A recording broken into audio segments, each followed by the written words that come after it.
I was born into a very good Christian family and was raised in a good Christian way. But at a point, my spirit became uneasy with lots of questions begging for answers.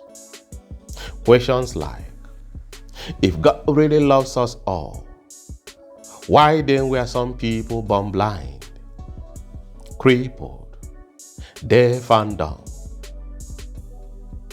Some others were born into rich and wealthy families, while others were born into misery and abject poverty.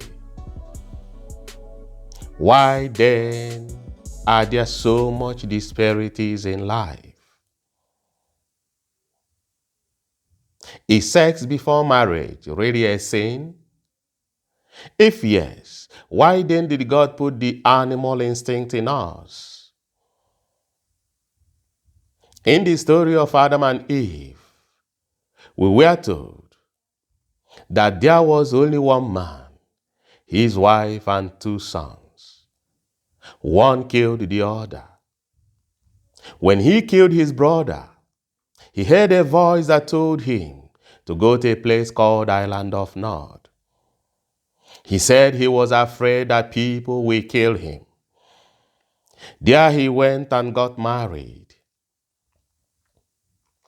If it were indeed true that there was only one man, his wife and their two sons, and one killed the other, who are those Cain was afraid of? These and similar other questions made me to look inwards and prayed to God for answers and divine guidance. And God, in his infinite wisdom, goodness and mercy, opened the door to the temple of wisdom to me, and I was able to unravel the answers to these questions and also spiritually decolonized my mind of rigid religious doctrines and dogmas. And today, I am talking to you as a spiritually knowing one who understands the language of God, which is creation, and the divine laws of the universe governing this language.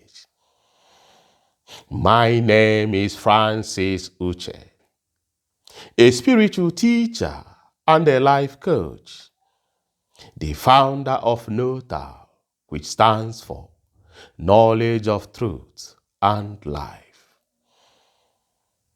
In this video, I will be talking about religion as a man-made business organization and not a divine ordinance. Many people are still today asking if religion was actually established by God, or whether he gave his consent for one to be established on his behalf. The answer to this pertinent question is emphatically no. God has no business to do with man-made religion, for religion is man-made and ends here on earth. Unfortunately, many of these religious organizations have deceived their gullible and credulous followers into believing that God has something to do with man-made earthly religion and churches. That whatever they do for the church, they are actually doing it for God, and that will secure them a space in heaven. This again is a blatant lie. For God has absolutely nothing to do with man-made religion and churches. The Bible even said in Acts 17 verse 24 that God does not live in temples built by human hands. John 4, verse 23 to 24, said that, "But the hour cometh, when true worshippers shall worship the Father in spirit and in truth. For the Father seeketh such to worship him." Do you know why this statement was made about worshiping God in spirit and the truth?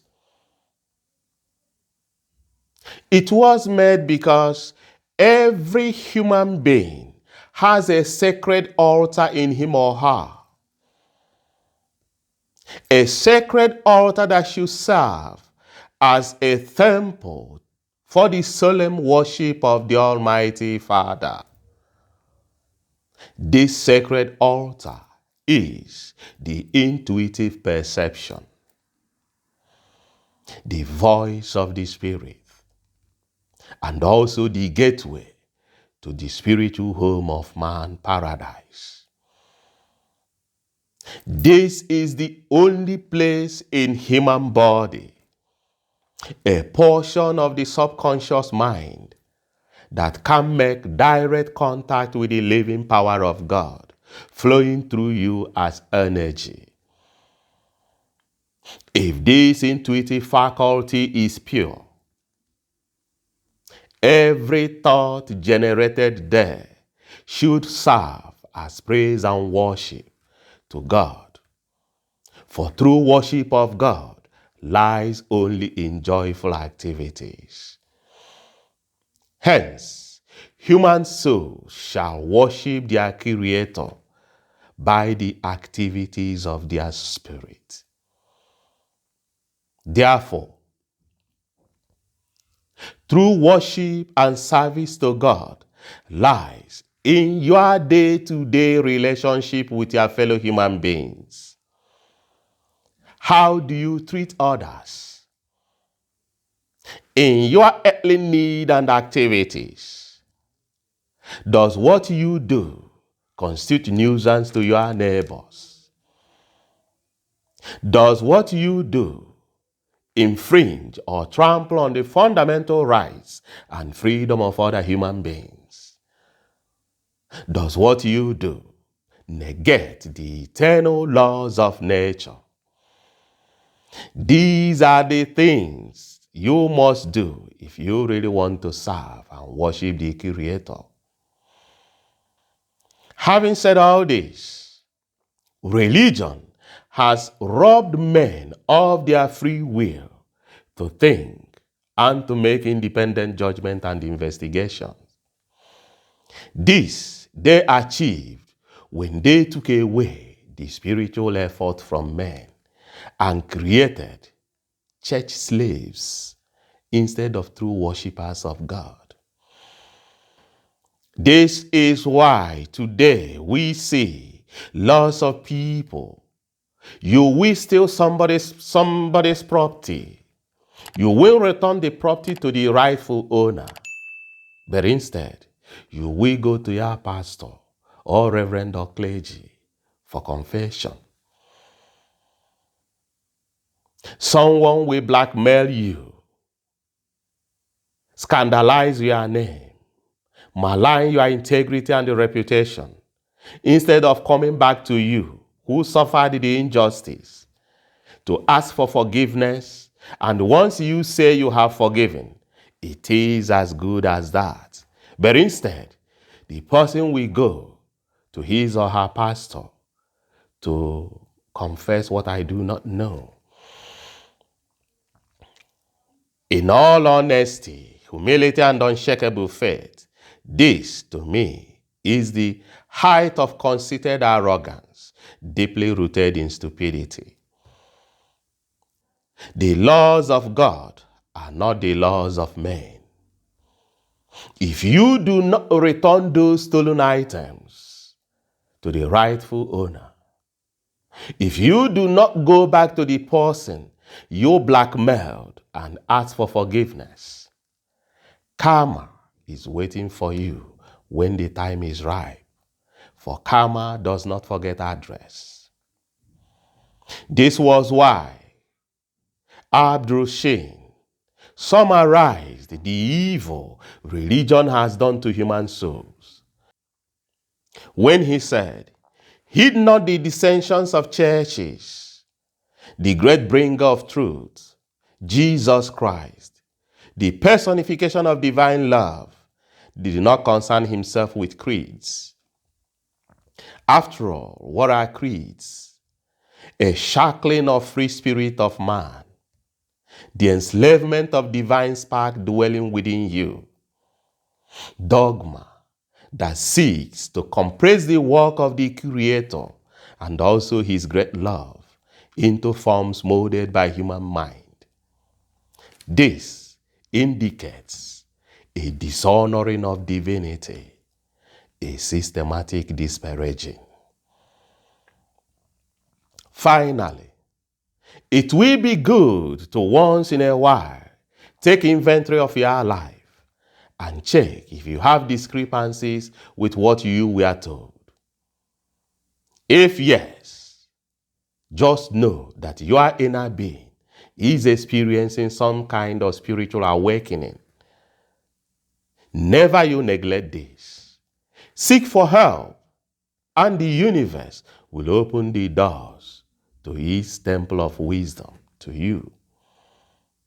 This was why the law of spiritual movement said that it is not a sin but a duty for every man who is approaching maturity and thus becoming a fully responsible being to begin to think of what he has been taught till then. Those things he cannot retain out of conviction, he must leave alone. Otherwise, his thoughts and actions will become hypocritical. If this video resonates with you, please and please give it a thumbs up, like, subscribe, share, and leave your thoughts in the comment section. Thank you for watching, and God bless.